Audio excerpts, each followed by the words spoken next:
All right. Well, welcome everyone who's here. As Deborah introduced me, every conference I've spoken at, I thank Deborah for that. I support Deborah.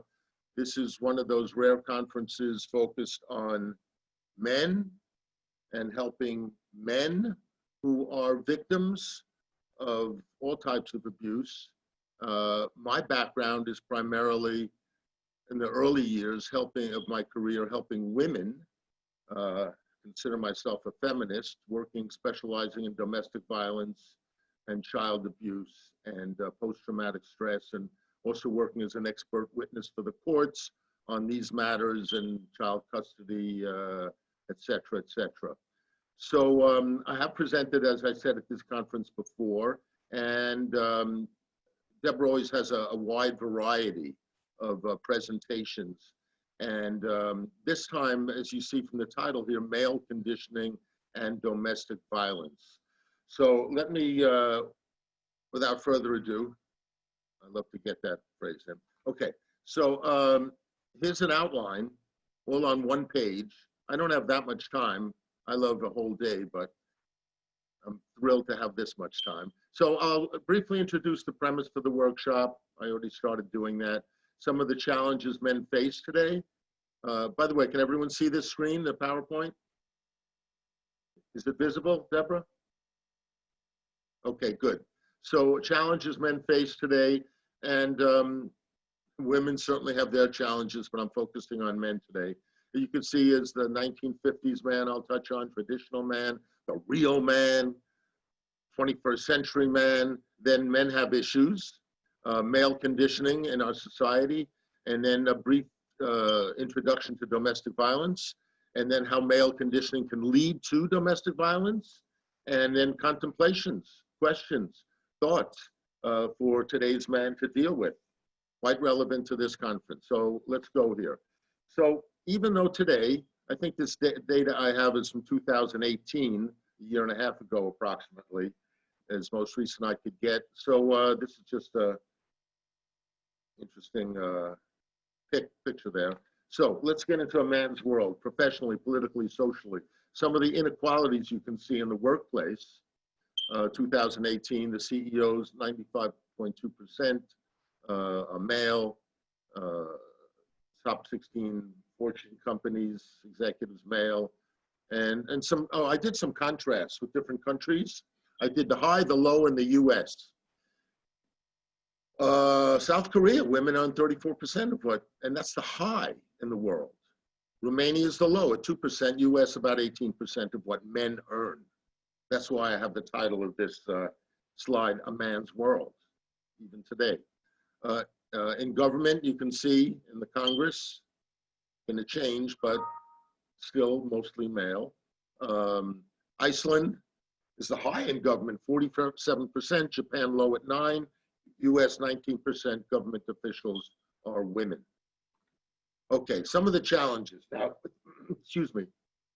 There are many men's organizations nowadays, and many articles for men how to deal with today's challenges, excuse me.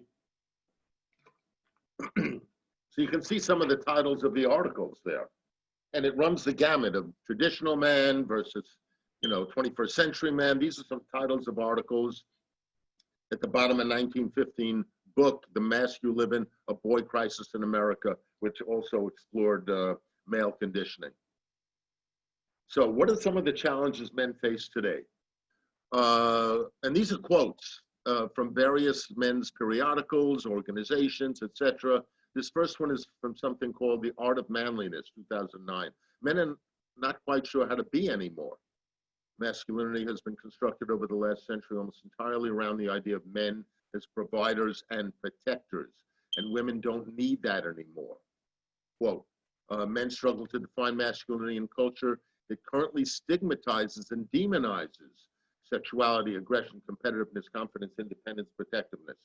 There's another quote, when a man can't admit that the manliest thing about him is his sex drive or yearning to be better than the next guy, he's left to feel ashamed of these parts of himself, compelled to deny their existence altogether, only to have them abruptly emerge during times of high stress and vulnerability.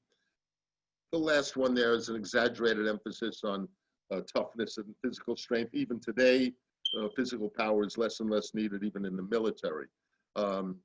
As I say this, I'm well aware in terms of gender issues that women have more issues to deal with than men, but right now I'm focusing on men. So some of the challenges men face today, and I put in timely there, women too face these challenges. Many men begin adult life with dreams, hopes, desires for how life would unfold and what they would accomplish. They feel caught in an endless cycle of doing what's piled on their plate, putting out fires, hamster wheel, etc. No way out. Women have the same issue. Many men give in and live not the life they wanted or imagined, but kind of a half-hearted, burdened, paler life than they ever imagined or wanted for themselves. The Shriver Report, 2014, Maria Shriver came up with this, it's part of the Center for American Progress, and they did a whole report on men and women and earning, and you could read that for yourself, that women make up almost half the American workforce at this point. Not the executives, as I said, but the workforce. Primary breadwinner or co-breadwinner in 2/3 of families. So things have definitely changed. You can see the grad students, all these women earn half of PhDs and professional degrees, working women 40% of managerial positions. And then this is interesting, you could have your own opinions about many of these things that are not facts and data. Women can afford to be pickier about spouses. Women wait longer to get married. Women initiate divorce more than men. I don't know how many people knew that. 22% say showing emotion of men is a sign of weakness, but they want an independent daughter, but not an independent partner, really. They want a sweet and attractive partner, but a principled and strong daughter. We'll talk about fatherhood in a minute. And here's an interesting pick, I think. This is today's world. I think Superman came about in a comic strip in the 1950s, I believe, but here today, Lois Lane is taking care of Superman. So what is gender? Socially constructed roles, behaviors, activities, and attributes that a given society considers appropriate for men and women. That's basically a recognized definition of what gender is. And how Americans describe what society values. And this is a 2018 report, and overall, the conclusion, strong men and caring women. So if you look at that, kind of interesting, aggressive and lazy, worst traits listed for both genders. Aggressive, more positive for men than an aggressive woman would be. It's not such a positive thing, even 2018. Powerful, same thing. Compassionate is more positive for women than it's viewed as, oh, a compassionate man is a good thing. Women are basically viewed more as the compassionate gender. Caring, same thing. Provider is more still for a man. In this poll that was taken, a national poll at the Pew Center. Strength, ambition, and leadership, more positive for men than women, although there are so many good women leaders nowadays in government, and a plug to Deborah at this conference as a woman leader. Kind, responsible, are more positive traits for women. Okay, so what are some of the gender challenges men face today? And today, the whole idea of gender, there's a whole gender fluidity, where definitions, this is today now, definitions of gender are blurred more than ever before. They share and exchange roles in unprecedented ways in the last 10 years or so. Even more, individuals experience changes in gender expression during their lives, or one situation to another, how you handle yourself at work versus at home, versus talking to your child, versus talking to a peer or a supervisor at work. Some women are more masculine than men, and some more feminine than women. This is more and more recognized. I don't have anything here about transgender, but that's part of the gender fluidity. So things have changed and are changing, but in all movements, whether it's civil rights, voting rights, gender rights, change is slow, but it happens. That's why people have to keep it on. Okay, so 2009, this is some of the challenges men face in terms of how to be a man. So this is 2009. In times past, manliness was a worthy and distinct characteristics like intelligence, bravery, humor was a quality boys strive to attain and men wish to have attached to their name. implying that it's changed now. There's a Billy Graham quote about courage. This is now the Me Too movement, considered another challenge for men. So verboten, most of you know a lot of these, it's a German word, is this forbidden? Can you say to a woman in a workplace, that's a nice dress. Did you do something with your hair? It's a good look. You look really hot. By the way, when I ran this, I do domestic violence groups for men and women. When I've done ran this quiz, not quiz, but ran this by women in my different women's groups over the last year or so, more than a year, let's say 2 years. Most women say, I'll tell you what most men say too. Most women say, oh, that's all fine except the last one. A work colleague should not be telling them they look hot. That was the majority by far. Most men say, I can't say any of that in the workplace. So it's kind of interesting, and if we had time, I would take a poll now of all the people who are tuning in here to this Zoom and see what you think of that. Some challenges men face. So men must be cognizant of all these things: sex-based discrimination, misconduct. You have to know some of the differences. And if you're in the workplace, you'll be trained on this with sexual harassment training, sexual assault, predatory behavior, a power paradox. The power paradox is really talks about how people who assume positions of power start to change who they were when they first got that position. Sometimes it's almost like power can be intoxicating to some people, men and women. Retaliation, and that's part of the non-disclosure agreement, why they have these NDAs, so that people don't retaliate. Consent, a gray area is, let's say you want, a man wants to have sex with a woman and he's pushing that, and the woman says no, and then he asks again and she says no, and he asks again and she says yes. That's considered a gray area, according to the Me Too. Where was that forced? Was the guy too pushy? So there are many things here, and there's many more examples of what a gray area is. If you're a man in today's world and a woman, you have to be aware of these areas, what's appropriate and what's not. This is more prevalent, these kinds of issues, than ever before. But that's part of the advancing movements in society, that women cannot be harassed. And by the way, I will throw in here, this is a men's-based conference, that men too suffer from sexual harassment and sexual misconduct in the workplace as well. What's not here, I don't see, is part of the retaliation is really women denied, or men, if you're harassed and you speak, you're denied a promotion, let's say. That's part of the retaliation. But nowadays, stereotypes breaking down, falling apart. Men have stood up and are actively fighting alongside women for equality. And these guys are backing I love that, men of quality respect women's equality. Damn straight. So let's look at 1950s. We'll spend just a minute on this. There's an overwhelmed guy in the 1950s, but usually in the 1950s, a lot of men didn't even hold the baby, as you'll see here. Men away from the family, working. They come home, read the paper, sit in front of the TV, go to the garage, go to the pub. The woman makes dinner. They provide a stern hand for discipline. But look at this, men not emotionally competent to raise babies and children, often didn't pick up the crying baby back then, didn't hug children, pregnancy, birth. They were not involved in all that. They did not even go to the hospital sometimes with a pregnant wife, and they were not allowed in the labor ward in the 50s. And look at this, it was considered threatening to be around the family too much. A man will become soft, emotional, vulnerable. So the end of the glorious 50s, and there's a lot of theories about why it ended. A lot of people say it's the movement, the civil rights movement, because one movement for equality usually leads to another movement for equality.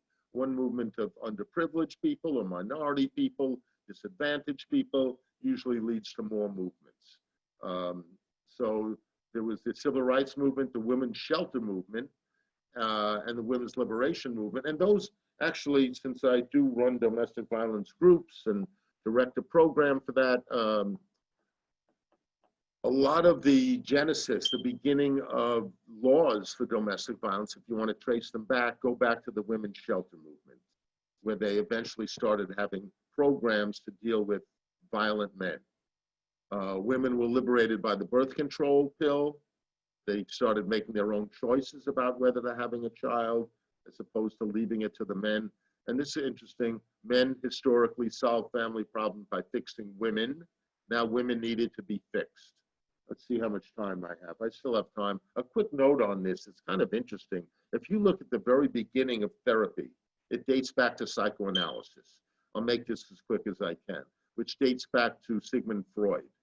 And Freud initially started treating what were called in the 1880s and 1890s hysterical women. And that was a name used back then for women who were considered too emotional, basically. And actually a man who had difficulty dealing with his wife, who he considered too emotional, could send her away. And the major place he sent her away was this hospital / sanatorium in Paris. This is where it all started.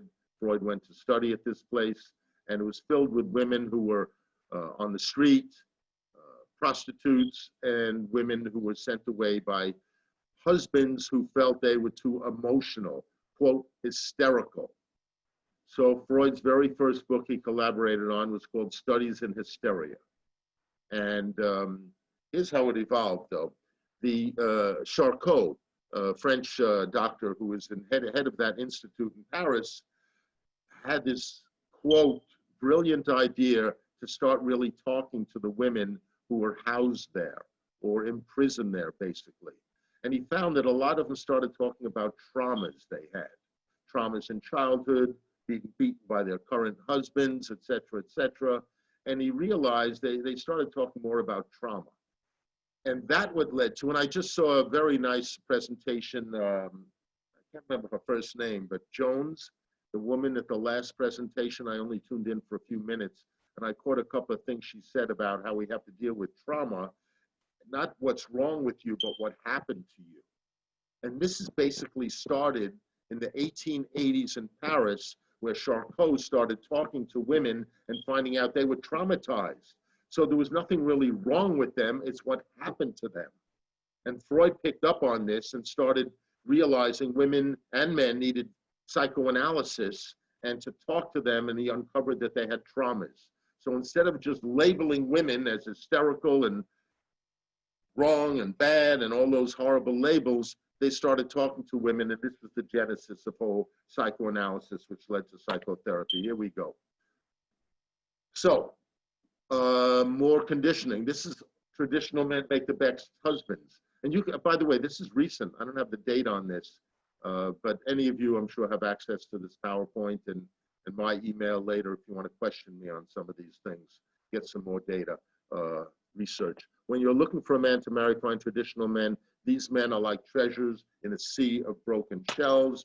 This is qualities of traditional man, a fatherly figure, put your comfort but before theirs, covered you from rain head to toe, main provider, leader, fix things around the house, natural protectors. We don't have time for discussion. We could have a discussion nowadays on, I just did this yesterday in a group. I had a domestic violence batterers treatment group, and I asked them, who should be in charge in a relationship? Most of them said 50-50, but people have a preference. There are some women who want a man to be more in charge, more of a leader. And because gender fluidity, this is 2020, there are men who like a woman to be more in charge of things. So this is all traditional man, but today things are much more fluid than this. The lone wolf syndrome, we know about that. A man can't ask directions is the essence of it all. They have to bear down, get the job done alone, etc. So then there's another concept. We talked about 1950s man, traditional man, quote, a real man. These are some of the main qualities. Nothing wrong with this here. And some more traits of a real man: decision maker, self-reliant, unswayable, motivated. You may have an issue with some of these things. We have to keep moving on. We don't have time to get into each of these things. Aren't control freaks, that's a good thing. Listens before speaking, thirsty for knowledge. A lot of it sounds pretty good to me. Treats women with respect, more real man stuff. Understands happiness in helping others. Let's see, can laugh at himself, admits his faults, gets depressed, never quits, keeps pushing on, takes pride, etc. Fears but isn't ruled by his fears. I'll have a really good quote toward the end by Nelson Mandela on dealing with fear, and learns from his mistakes. Okay, a real man. Being a real man is not so simple as it sounds, especially today. Men are becoming more and more feminized. Many men lose their masculinity and don't behave like they were meant to. So this is sort of like it's always, like I said, when I mentioned movements before, there's always, you all know the phrase backlash. These are groups of men who feel, well, men are being too sensitive to women. Men are being too exposed to feminine qualities, and they don't behave they were meant to. This is not my opinions here. I let you know when it's my opinions. Let's keep moving on here. Then there's another one, 21st century man. Looking at some of the pics there, the two pics. And you can see the one on the left now, men are being the brute chimp and caveman at his computer. And the evolution, this is, I guess, satirical. Well, in the first one, you see on the left, a man dragging a woman, and now the woman has a guy on a leash on the right there. So what are men influenced by? Biology and socialization. The testosterone is 10 to 45 times higher with men, and masculine traits are socialized in early age. I believe there's truth in both these things. We'll get to the socialized and conditioning as we go on. Let's see, I'm going to mention another thing with the biology here in the brain. And there's been so much fascinating brain research in the last 20 years or so, 25 years.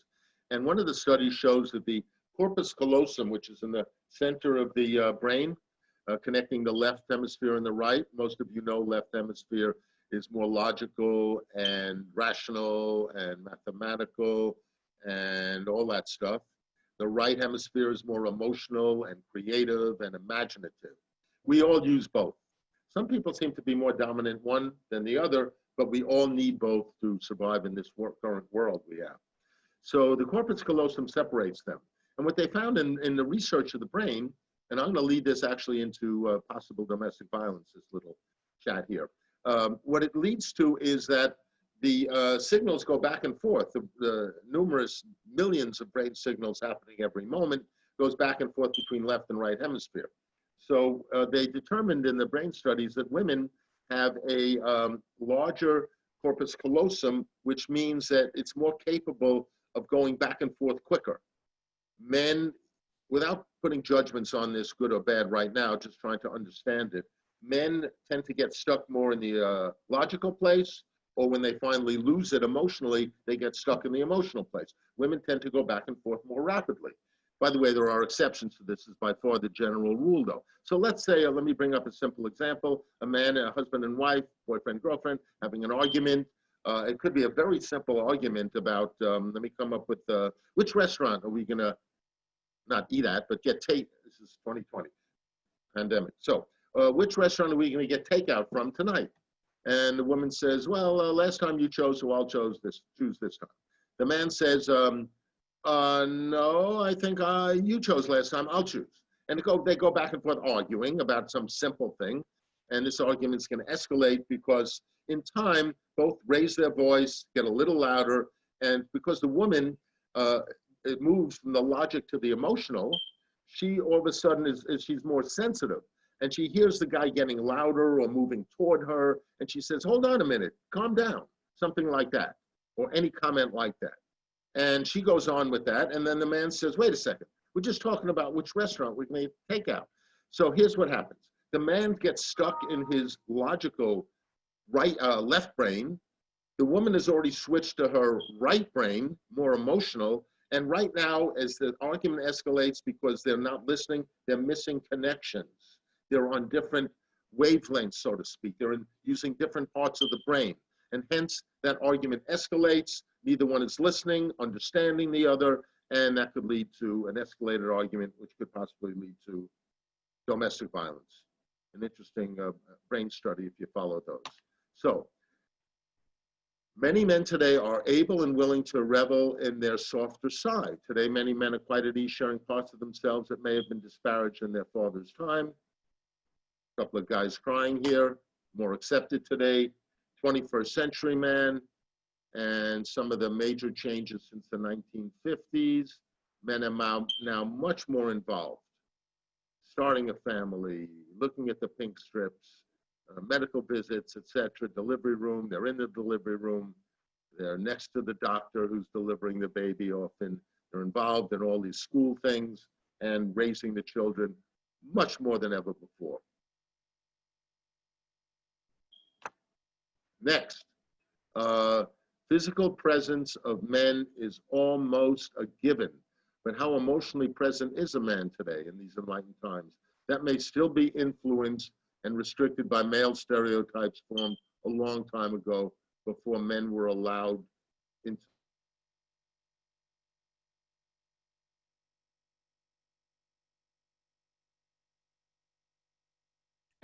Michael? Where'd you go? Michael? Is anybody still here? We're all still here. I think Michael went. Michael dropped out, it looks like. Oh, okay. We'll have to make his way back, Deb. No, he went to the breakout room. Let me go get him. Okay. I didn't send him there. I don't. Okay. There he Hang is. on. There he is. He's back? Okay. Michael, don't go anywhere. It's not time. I'm just giving you the link for when it's time. You're on mute. You're on mute, honey.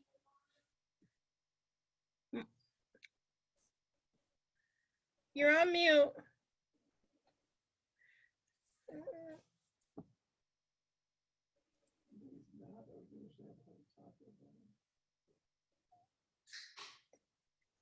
You're on mute. I didn't hit it. Okay, how about now? Yeah, Okay. you're good. I only sent you the link for when it's time, so don't go yet. Time. All right, don't send me links if it's not time. Okay. Okay, I won't. All right. Next. So here's a quote. Josh Lev, being a committed father is the manliest thing you will ever do. Another one, How Not to Be a Boy, 2017. The men I really admire are gentle dads, reliable partners, people you catch in random acts of kindness. What is it to act like a man? Why do men struggle to maintain adult friendships? Why are they more likely than women to kill themselves? And then he says, if you want a vision of masculinity, imagine Dr. Frankenstein being constantly bum raped by his own monster while shouting, "I'm fine, everyone, I'm fine." In other words, this points out how men often don't admit that they need help, that they're vulnerable, etc. More on 21st century man. The ways that served 21st century men, as good as they were, and the big difference that they made for us, are no longer 20th century men, They're no longer sufficient to serve men in today's world. We must take what is best from the past and update, rework, develop programs to better reflect what's at stake for men today. And then the quote, 21st century is really a terrible time to be a control freak, I'll say. Next, men have issues. Boys much more diagnosed, likely to be diagnosed with ADHD. The reading is slower than with girls, more likely to drop out of high school. They receive harsher punishments. More than 3 boys a day commit suicide. That's pretty chilling. One in 3 American. Hello? You intend us to see the screen, right? So you need to restart your share screen if you want to continue the presentation. You can't see the PowerPoint? Not yet, no. Not anymore. When you went to the room, it took it off. Yeah, Oh. So you got to restart it. I'm trying to restart it here. Sharing screen, advanced options.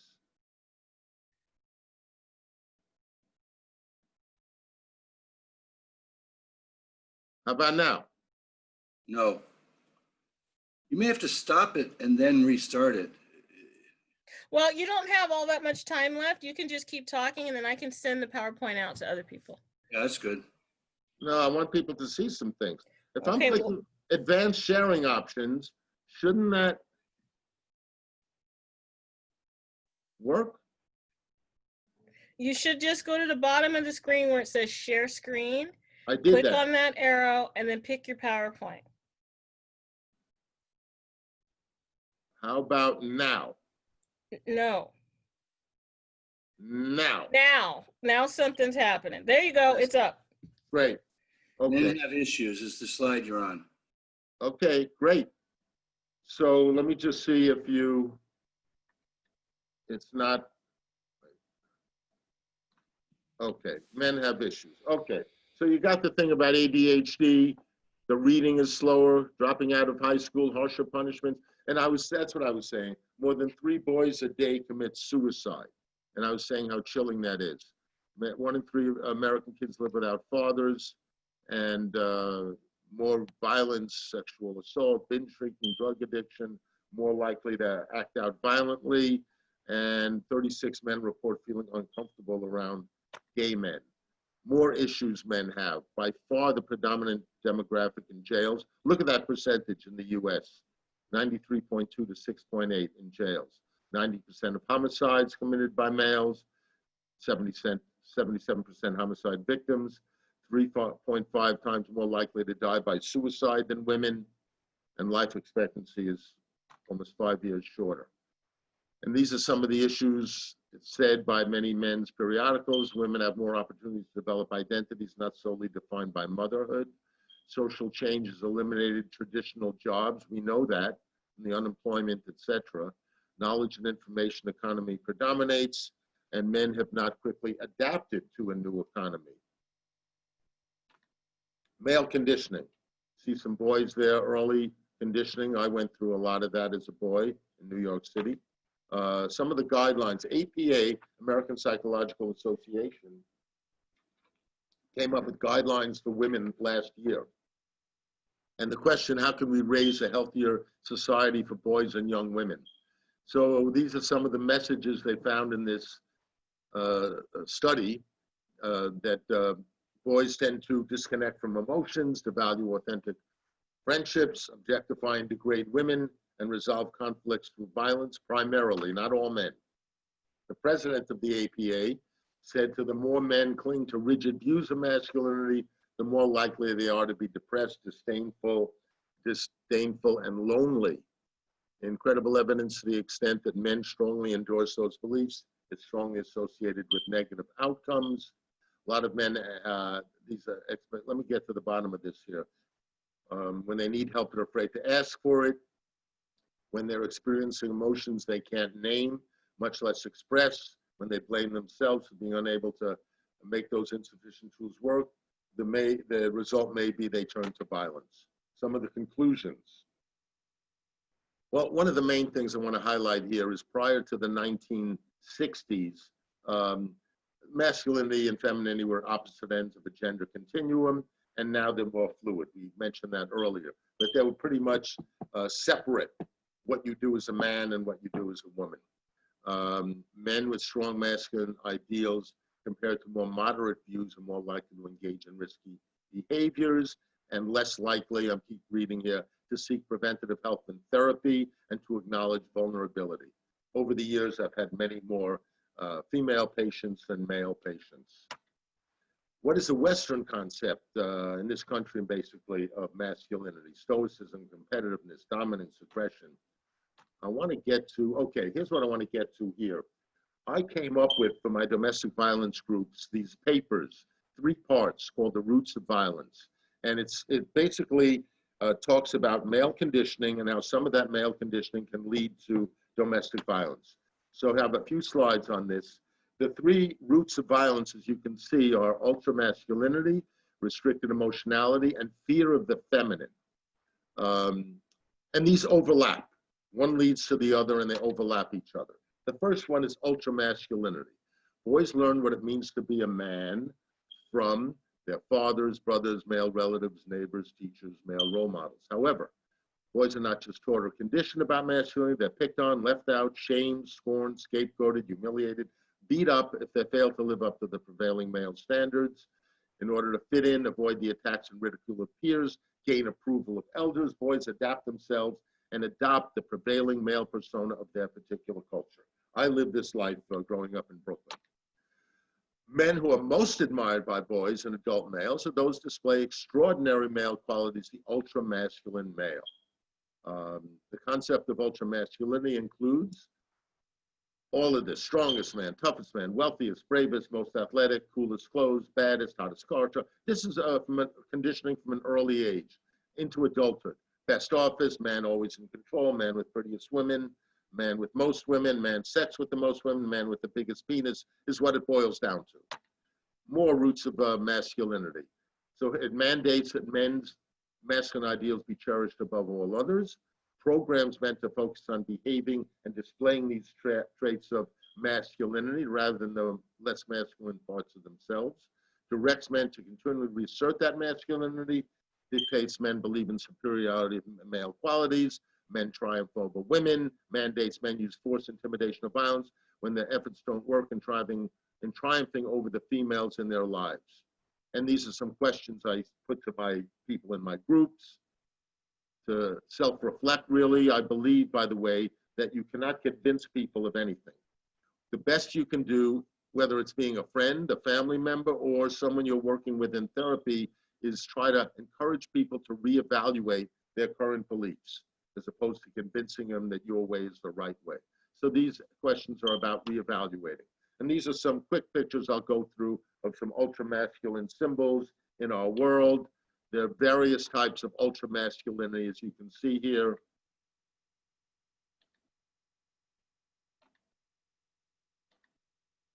So the second part of roots of violence is restricted emotionality. And these are some phrases that you hear: never let them see you sweat, don't wear your heart on you, suck it up, don't be a baby, don't cry, get over it, stop whining. I never had it so easy when I was your age, grow up, or you sound just like a woman. These are things men hear. Boys hear these and other admonitions, fathers, mothers, grandparents, aunts, etc. The message is, don't show your feelings. This is the restricted emotionality. For the boy and man trying to assume a masculine or ultra-masculine image, the expression of feelings does not fit. It brings them into closer contact with the feminine. There's more on this. Let me get to the second part of this. How does it lead to violence? Many men call this nagging, when a woman says something over and over, but the guy may not be listening, because real listening may feel like a threat to open up a possible flood of feelings that the man has, and these emotions threaten the masculine identity and go against the rule that a man must be stoic and in charge. So the urge is strong to suppress these feelings and go straight to masculine action. So if a woman is presenting too much emotionality, a lot of men can't handle it. It goes against their conditioning. Next, and these overlap: fear of the feminine. What is the biggest insult, nastiest put down a boy can suffer? What is shameful, most shameful indignity? It's to be referred to as a woman, to be called a name that compares a male to a woman's actions, or part of a female anatomy. I'm not going to spell those out, but we all know those names that some boys and men are called. That's the biggest insult. So let me read that last. It's compelling to understand what is so threatening to be compared to a woman. There's something about femininity that's frightening to men. Behaving like a woman means you're not measuring up to masculine standards. It often revives deep wounds that you experienced as a boy. A masculine identity becomes crucial for your protection and survival. A male persona must be demonstrated and adhered to at all costs. And so let me read the second. When men have relationships with women, they come into direct contact with feminine qualities. They start to feel their own feminine. So the more a man is, I'm going to use the phrase, touched by a woman, he really feels it, which is what men are encouraged to do, but this could go against their conditioning. So that's why a lot of men tune out listening to their spouse, their partner, who's a woman, because they have entered unfamiliar territory, feeling uncertain, exposed, out of control, anxious, threatened. They feel displaced from their hard-earned, cultivated masculine images. There arising a need to eliminate or silence femininity, reassert masculinity. Intimidation, violence are primary learned tools men use to subjugate women and restore the feeling of being a man. These are some of the deeper roots of what domestic violence is about. Whatever the content of the argument they're having, what might be at stake for a man is being in touch with that feminine, emotional feminine side of himself that he's been suppressing. So if you look at the questions, what female qualities are you not comfortable with? And what are some feminine traits that you can acknowledge in yourself? And if you have a well-run group where guys feel comfortable and they're not shamed, some of the men in the group can admit some of their feminine qualities. As we all know, men and women have qualities of each gender. So this part, I'll do we still have a few minutes left. Very influential and very controversial. You can email me later about this. I just published something in a book on this, and also in Deborah's book a couple of years back, and God is masculine. So without reading all of this here, basically the premise is that God has been named as masculine. I am not asking people to debate whether God is masculine or feminine. What I'm asking for, if you look at the very bottom, can we have a discussion on? Can we have a discussion on, is God masculine? And two, what influence does this have on relationships worldwide and on domestic violence? So without getting into those religious issues, which are very controversial, I'm asking people who see God as masculine to basically question that. And two, what influence do you think that has on relationships worldwide? Like, do men rule the heavens, the universe, the world, the family, the couple? Leave most of that for another time. So domestic violence defined. Rather than get into these research and legal definitions, I want to get to this. Okay, Michael, I'm going to interrupt you 1 second. Anyone who wants to go on the Q&A, can you please let me know? Thank you. Thanks. Okay. So the feminist perspective, it's a pattern. Domestic violence isn't just one physical act of violence. It's a pattern of behavior. And the word I underlined in all of these is the word control, because basically it comes down to that. It's a pattern of behavior used to establish power and control over another through intimidation, a pattern of violence that coercive behavior, which a partner seeks to control thoughts, beliefs, or conduct of their partner. Person feels acts as if they're entitled to control their partner. The definition of domestic violence has been expanded over the years. It's not just a physical act, it's all these intimidation and controlling acts. Dr. Mary Dutton, who did some great work on this, came up with the concept of coercive control, a pattern of interaction where one intimate partner is forced to change his or her behavior in response to threats or abuse from their partner. And consider this beautiful quote from Voltaire. You want to know who controls you? Look at who you are not allowed to criticize. Interesting. Can you be a strong, we're getting to the very end here, can you be a strong 21st century man? These are some of the organizations, men's groups now that are really trying to get away from the traditional 1950s real man concept and get to today's world. These are recent organizations. I was actually kind of enlightened to know that there were so many of these. And this is the last two I'll highlight, Call to Men and Mankind Project. This is a call to men. They take this pledge to listen, reflect, speak out, and act, and of course, respect women.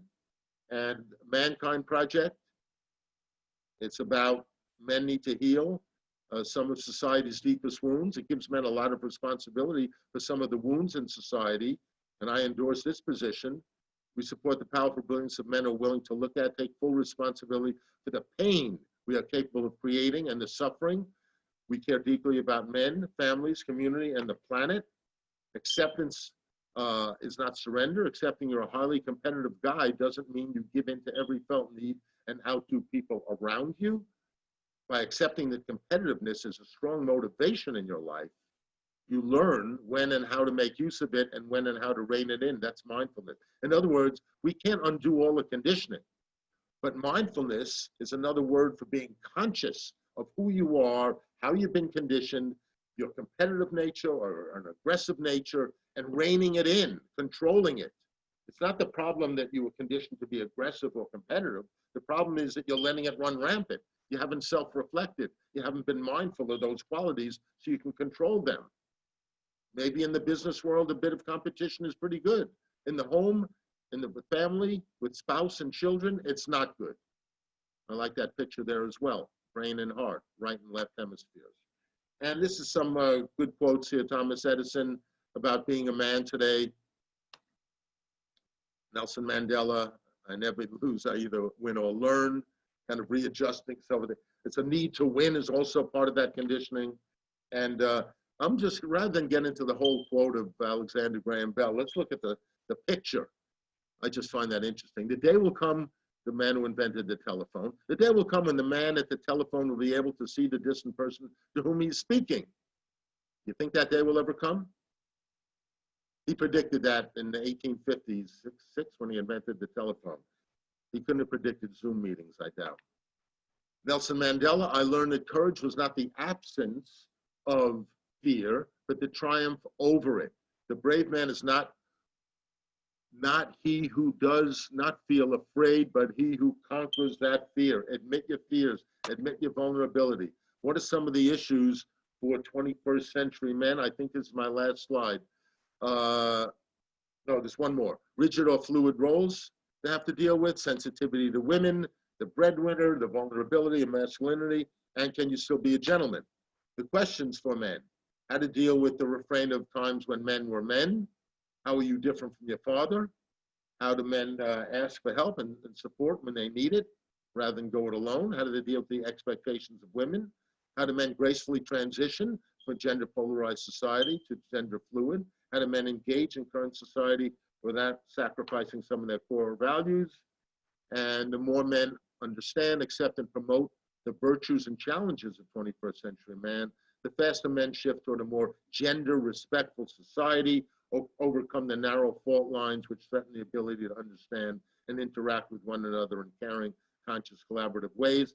I believe that gender equality eventually equates to racial equality, equates to equality for people who are disabled, for all minorities, all majorities, all peoples throughout the world. And this is the last slide. These are some of the qualities of a strong 21st century man. I came up with some of these. I found a lot of these. And a lot of these, if you look at, are pretty good. I'm not going to read them all. But the last few in the left column are, the last one is being compassionate. And the last few on the right side, that you have male and female friends.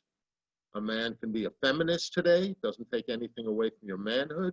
You inspire others, you give to your community and the world, and you're conscious and mindful of how you were conditioned, who you are today, what positive qualities you have, the negative qualities you have. You're just a mindful, conscious, 2020 present human being. And please, everyone listening, watching, continue the work with your friends, with your family. If you're a healer or whatever, a working person, continue that work to spread the ideas of equality between the genders. And for men, it's about updating who you thought you were and being present today. Thank you very much. Thank you so much, Michael.